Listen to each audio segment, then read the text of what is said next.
All right, so we are going to watch Mike Tomlin's press conference for Week 10. This is the first one I'm doing, so if it gets copyrighted, I won't do these. Or as far as actually watching them, I'll just cover them um, and give my thoughts. But let's actually watch his press conference, and hopefully you guys see it because if you're not seeing this, that means it got copyrighted. So let's do it. Good afternoon. Um, just feel really awesome coming off a bye week. Been in the league a long time. I don't know that I've ever run across a bye week that I didn't feel like was timely or appreciated for the collective, and this one's the same. Um, from a football perspective or a strategy perspective, probably less significant than in years past. I think with the flow of information today, I think some of the self-scout things, some of the things that you traditionally think about regarding bye weeks are more of a continual thing in today's game. At least it is for us in all three phases. Every week we allocate a certain amount of time into self-evaluation or self-scout or analysis, if you will. And so it makes that less of a dramatic thing when you lean in on bye week than years past. But we did have a productive week in that regard, just looking at everything that we do in all three phases, how we divide the labor up, what we're doing well, what we're not doing well, in the effort to narrow our focus so we can make victory more fluid over the second half of the year in terms of our performance. So it was a good week in that regard. It was also a good week for those who are leaking a little bit or lack 100% health to regain some of that and get on a moving train, if you will. We got a lot of guys who've been out who have a chance this week, man. We'll be watching their participation on a variety of levels to determine whether or not they'll be included or not. Guys like Corey Trice, Nick Herbig, C. Patterson, Zach Frazier, Tyler, all of those guys who have been out in recent weeks and in some cases an extended period of time on the cusp of it. And so we'll see where their participation leads us and what roles we might carve out for them. Same thing could be said for Cam Sutton, who's available to us now. And so, really bye week is probably spent pondering those possibilities, how to better divide up labor as we get capable people back to us. But I don't view that as a problem, man. That's a first world problem if that's a problem, having guys that are capable and guys that have ascended and performed well in their absence, and the complications of infusing them back into the fold, again, is a problem that I'll welcome if you want to describe it as that. And so that's what bye week was about for us. But now as we turn our attention to the Commanders, I'll talk briefly about those guys. Really impressed with first and foremost what they're doing offensively and their young signal caller. Quarterback mobility is an asset to him, but I've been really impressed by his prudent use of it. Not only him, but you got to acknowledge Coach Kingsbury as the architect of it. Their ability to prudently utilize his mobility, particularly in weighty moments, to keep the defense off balance, to win lines to gain, to score points. It shows up in a lot of situational statistics or circumstances. They got 15 rushing touchdowns. They lead the NFL in rushing touchdowns. His quarterback mobility is a component of that. They're 11 of 11 on the season on fourth down conversions. You watch that reel. His mobility, whether by design or ad lib, is a component of that. It doesn't matter what tape you put on, third down, red zone operation. His mobility is a major factor, whether it's by design or by ad lib, play extension, escape. It is something to be reckoned with. It's one of the core components of why they're a dangerous group. You couple that with their unique ball security. They've turned the ball over 3 times in 9 games. I think that's a record of some description through 9 games in the NFL. They've thrown 2 interceptions and they fumbled 1 time. You lead the league in rushing touchdowns. You're running the ball as effectively as a collective as they are, and you've only turned it over 3 times in 9 games, man, you're going to be 7-2. And so, man, we're preparing with an edge. We respect those things. But they got a total unit. McLaren is a guy that is a significant winner in one-on-one matchups. We better do a really good job of thoughtfully managing our exposure to him and working to minimize him, particularly in circumstances. But they do a nice job of utilizing all the eligibles. I'd be remiss if I didn't mention the impressive complementary backfield that they have. Robinson is kind of a nuts and bolts downhill guy. Everyone in football is familiar with Eckler and his talents in the running game and in the passing game. And Jeremy McNichols has done a really nice job for him. We had Jeremy here a couple of years ago in training camp with us, man. He's a core special teams contributor. And, Coach Kingsbury is doing a nice job of finding football for him within the offensive structure as well. Ertz is a dangerous tight end. Is capable of getting down the grass, man, and they got a well-rounded wide receiver group that makes them a formidable group in 3 wide receiver sets and so forth. On the defensive side of the ball, man, they're highly fundamental. They're very rarely out of place. They don't give up big plays. I think they're 5th in the league in pass defense, and I think that's reflective of the lid that they keep on it continually. Man, their inside linebacker tandem not only is a catalyst for them in terms of playmaking and energy, but you see how they thoughtfully utilize their talent schematically. Luvu, man, is an awesome combination linebacker in that he's really good at playing off the ball, but he's also good at rushing the passer. You get in one-dimensional passing circumstances, he essentially becomes a defensive end. They deploy him in similar ways as they did Michael Parsons when Michael was young, and he was kind of more of a hybrid player in Dallas. Obviously, Michael's more of an end now. But when he was young, he was more of a hybrid, and I think about that when I see the many ways that they're moving Luvu around and finding ways to get him on a variety of people from a rush standpoint. Bobby Wagner, what can you say about Bobby that hadn't already been said, man? He's got a legendary body of work for this generation, 194 games, 193 starts, over 1,000+ career solo tackles. Man, you can tell he's a student of the game and hub of communication for them. Their new outfit in that everyone is new to the schematics and new to Dan Quinn's approach to business, but Bobby Wagner isn't. And I imagine that he is a catalyst for growth within that collective and a hub of communication, and really steadies a lot of warders. You watch their tape. You can tell he has a lot of latitude in terms of getting them in and out of defenses, and just that time-tested relationship in a variety of locations, man, you cannot put a price tag on, and I'd imagine he's been really significant while they've done some of the really nice things that they've done. Up front, man, you got to deal with Payne inside, Fowler outside. They've got some turnover on the edge, but again, they have some guys that are familiar to Dan Quinn, man. I think Dan coached Fowler at Florida, for example, and so there's some relationships or some depth to those warders that I think aid transition. They've been really thoughtful in that regard. They've done a nice job of tooling their secondary in recent years with top quality draft talent. Mike, Forbes at corner, and the acquisition of Jeremy Chin at safety, I can't say enough about. I've always respected Chin's game. He's good in a lot of ways, man. He's good down in and around the line of scrimmage versus the run. He plays big nickel for him. He's a good blitzer. He covers tight ends in one-dimensional passing moments. And so he's a good and versatile player that I think really adds value to them on the back end. As I mentioned, they're very good at the turnover game. They're good at getting them. They're good at possessing the ball. We're playing them in their venue.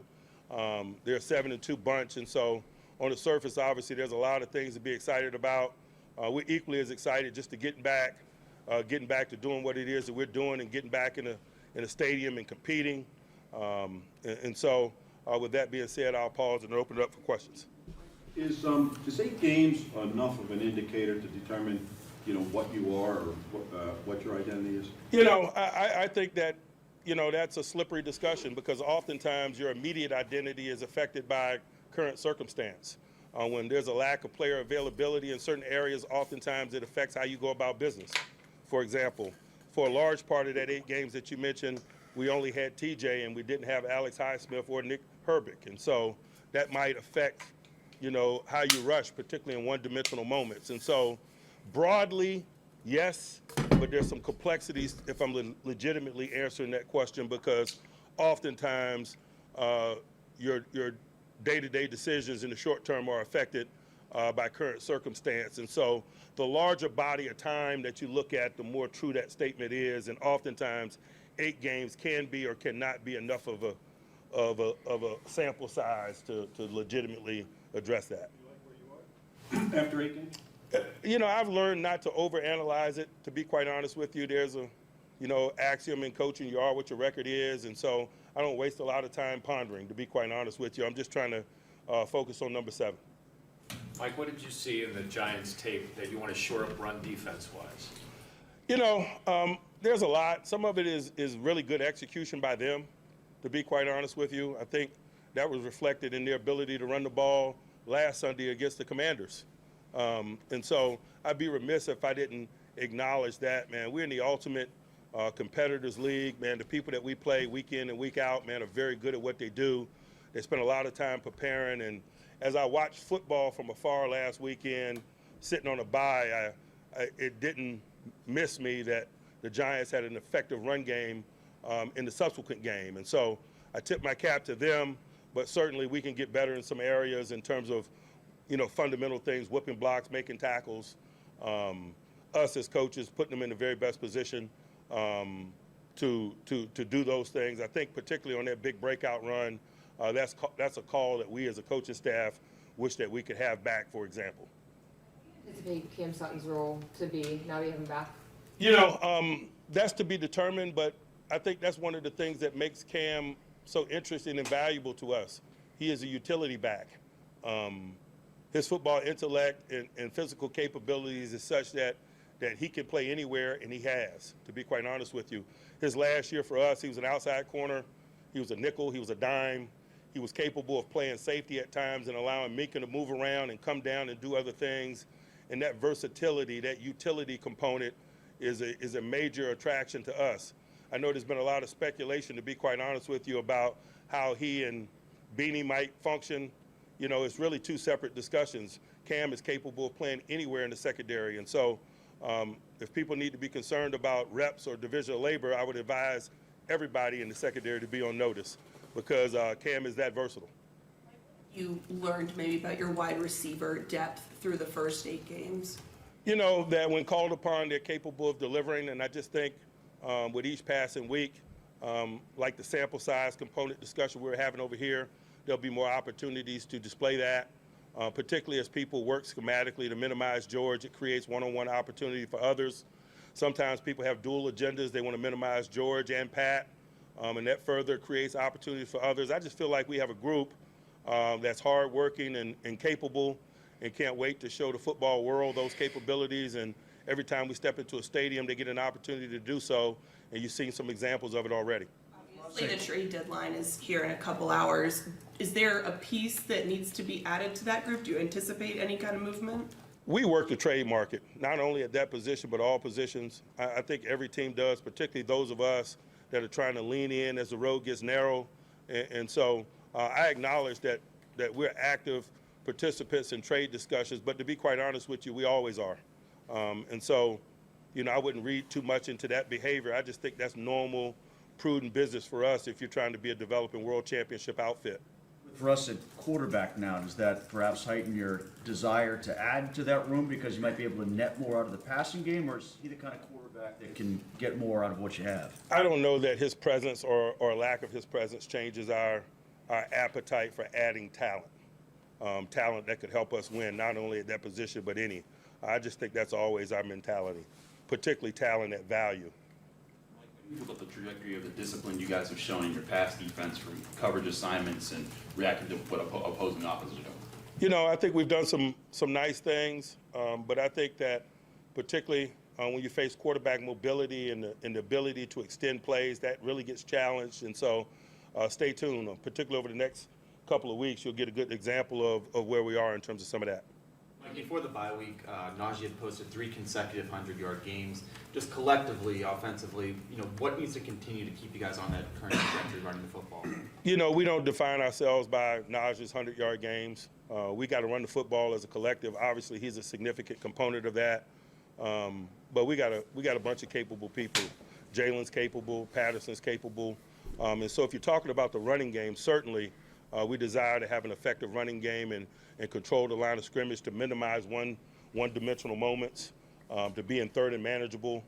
That's been an agenda of ours, and that's been the component of the 3-game stretch that you're talking about that really captures my attention.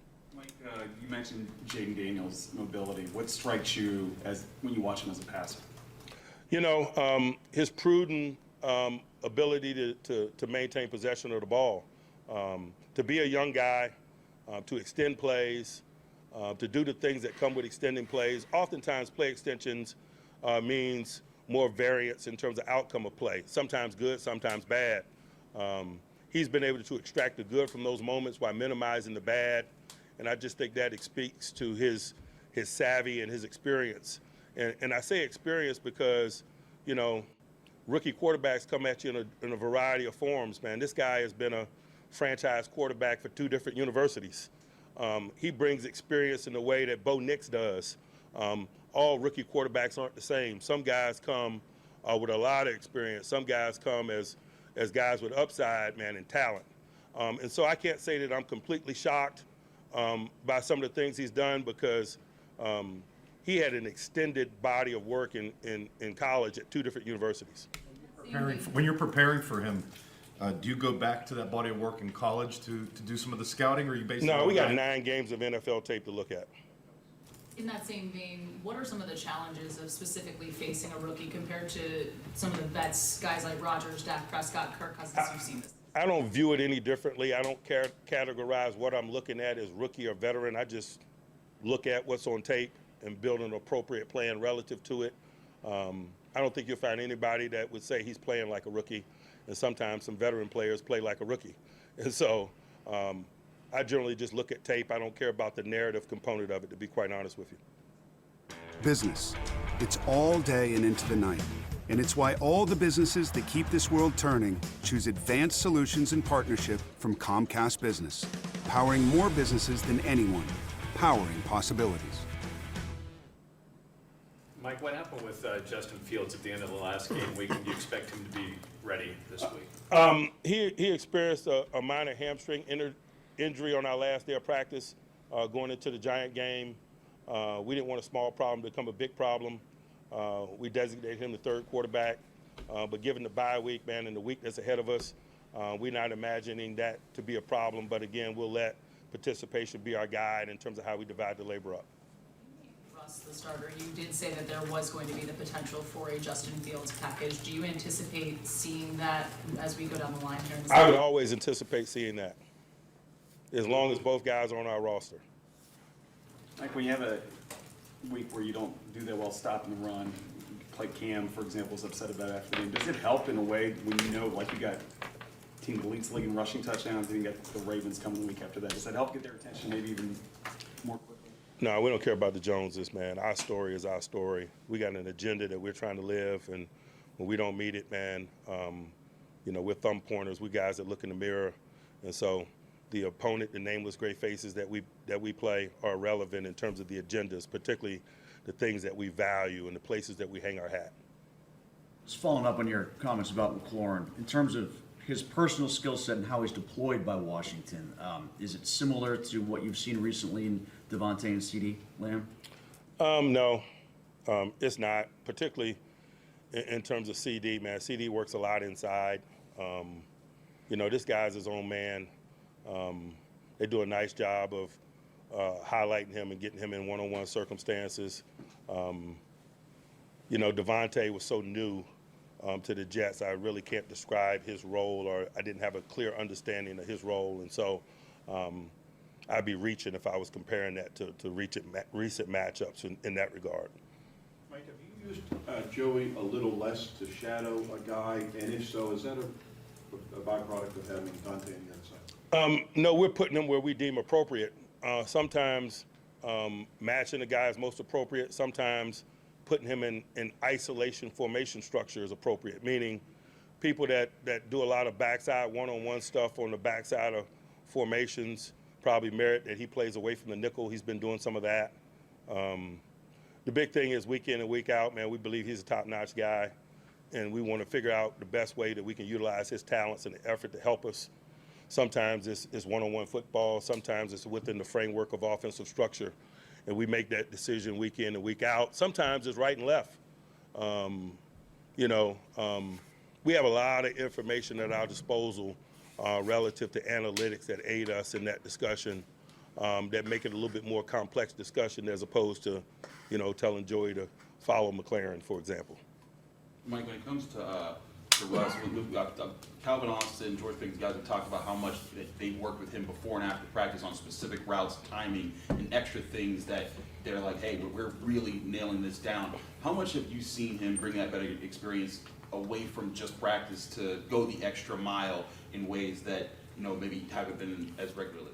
I'm not going to make that something unique, and they're probably not either. They're just answering questions.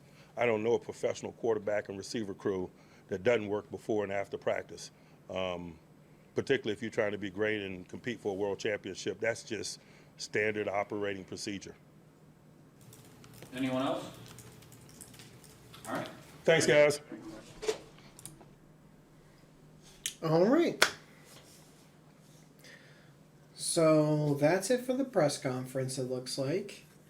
There were clips of games shown in there, so I came up with an idea in my head for how to cover that up, and you guys saw it because I edited it and I put it in there. In my future, your present. Or past, because you saw it before, whatever. So, as far as the press conference, a little surprised no one asked, if he would officially name Russ the starter, because I don't think he did before the bye, and maybe he named him and I just missed it. But, yeah, no one asked, so I think it's a pretty just assumed thing that Russ is the starter, which is fine. He's played pretty well. As far as throwing the ball, as far as mobility, Justin blows him out of the water. But not everything is about mobility. It's nice to have, but still throw the football accurately, on time, yada yada.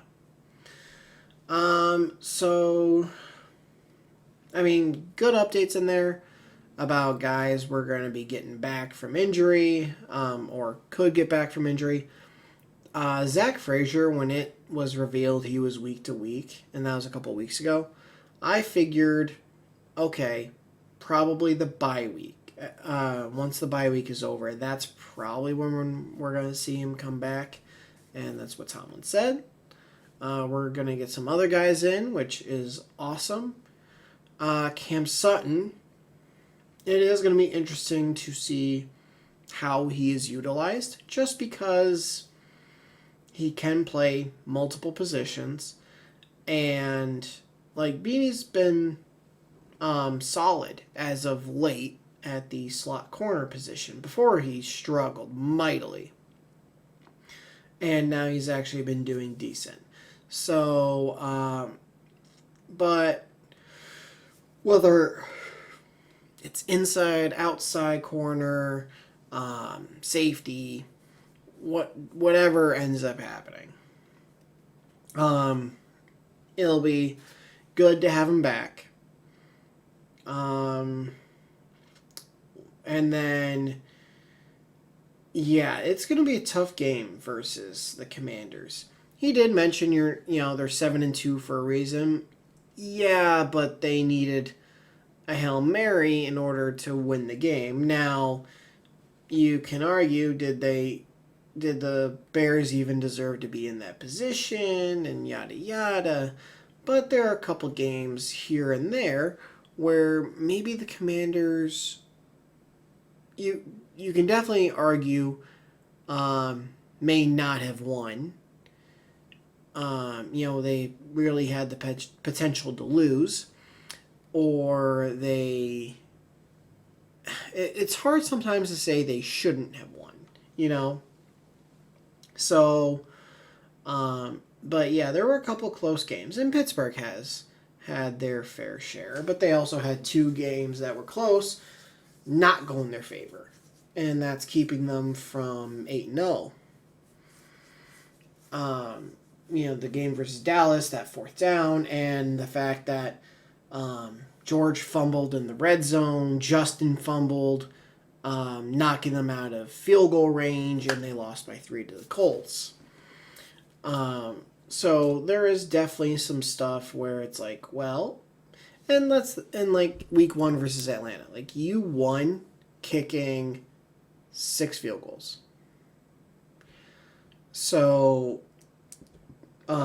week 2 Denver, I mean, there were a couple plays that the Steelers could have had. I mean, George's touchdown that was wiped out because of offensive pass interference on Van Jefferson, which people talked about was a close call, ticky-tacky, yada yada. However you want to call it. But it's like that was a call that could have gone either way. And I think that was at the end of the game, Najee broke free and intentionally did not score a touchdown. I think he technically got tackled at the 1, if I remember correctly. But he intentionally did not score the touchdown there. That was versus the Chargers. It was one of the 2. But that might have been versus the Chargers, now I think about it. Whatever. But Steelers have had some close calls. So it is at Commanders. He did cover that. And Jaden Daniels is playing great. He is. So it's going to be interesting to see how it folds. Because... or how it unfolds. But, running the ball as effectively as they are, getting the 15 rushing touchdowns. I didn't know that they actually lead the league in rushing touchdowns. It's going to be a test for Pittsburgh, and next week too against Baltimore, but we'll talk about that next week when that comes. So obviously this was also before Mike Williams and Preston Smith were traded to the team. So now, I figure out how are these guys going to fit in to the team. I do enjoy listening to Mike Tomlin talk, though. I really do. I think he's very knowledgeable. He has forgotten more than I will ever know. He has forgotten more than many of us will ever know.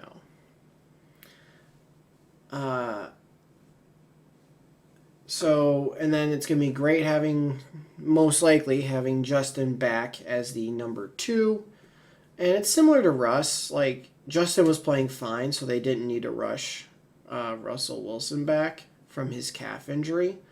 Whereas, with this, okay, we have Russ, and if he gets hurt, we have a little bit of faith in Kyle Allen. We saw him throw a pass when Justin had to come out for a few plays. It was maybe 1 or 2 plays, something like that.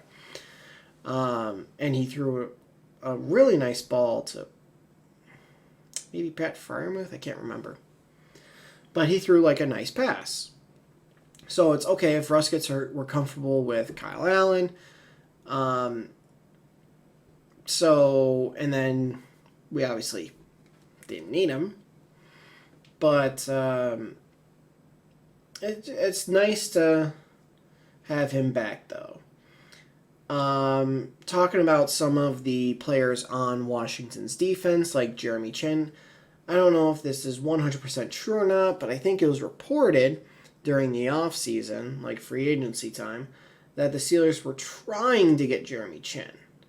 Now, I would have loved having him in Pittsburgh. That's number 1. And number 2, whether Deshaun Elliott was a higher option than him or a lower option, whatever, whether he was first, second, third.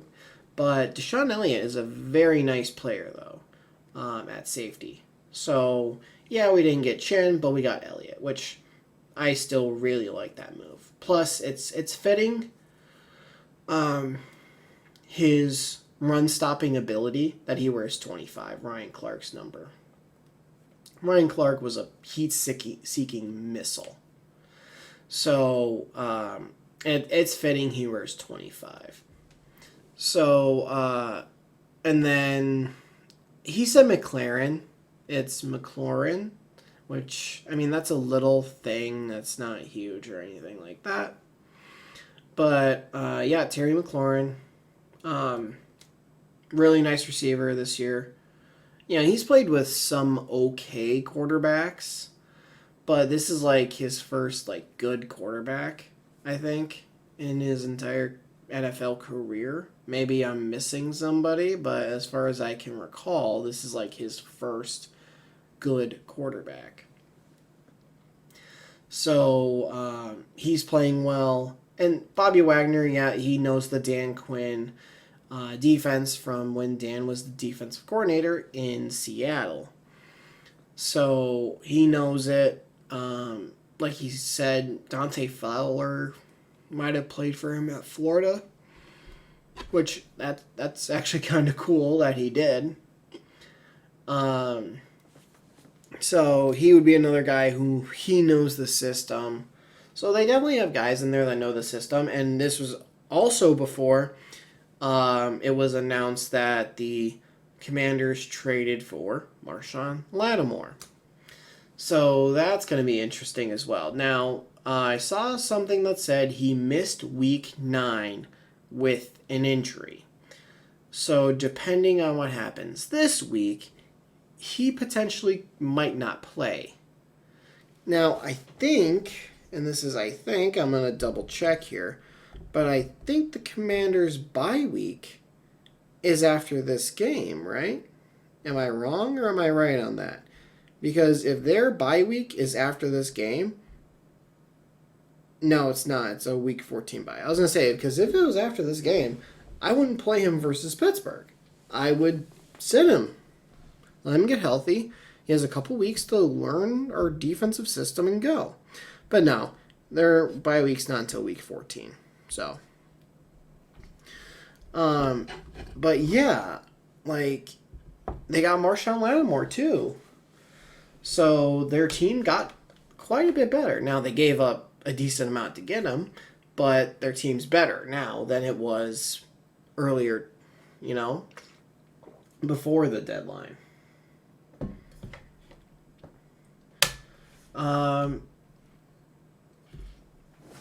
So it's going to be interesting. It's going to be an interesting game. Commanders, I think, are favored by 2.5, is what I saw. Which, that seems about right. But I don't know. We'll have to see what happens. Who practices, who plays. But yeah, if like Zach Frazier doesn't get much practice time, I don't think they would play him. I think Ryan McCollum has played well enough to say, okay, Zach, you need another week. Whereas like Cordell Patterson, maybe he doesn't practice a lot, but he's a vet. He's been in the league a long time. So like, okay, Cordero, one, he also isn't the main running back, so he's not going to get a majority of the touches anyway, but he does kick return. So, you know, they would probably still tell him, though, okay, you're good to go. So there's a variation of ways that this week could go. It's all going to be in the practice reports because that's what Mike Tomlin says. We'll look at their participation and we'll let that be our guide. And I mean, Cam Sutton, he might be let his participation be a guide because he's missed the first 8 games. He's finally back. So we'll have to see. But yeah, that is it for Mike Tomlin's press conference. I will definitely block the video that shows the Commanders playing football games, because that would 100% get copyrighted, and hopefully Mike Tomlin doesn't get copyrighted. Otherwise, I think I'd probably just cut it off where he ends and start the video from there. We'll have to see. So if you guys did enjoy this, please do leave a like, and if you're new to the channel, hit that subscribe button, turn notifications on. I will see all you guys in the next video. Thanks for watching.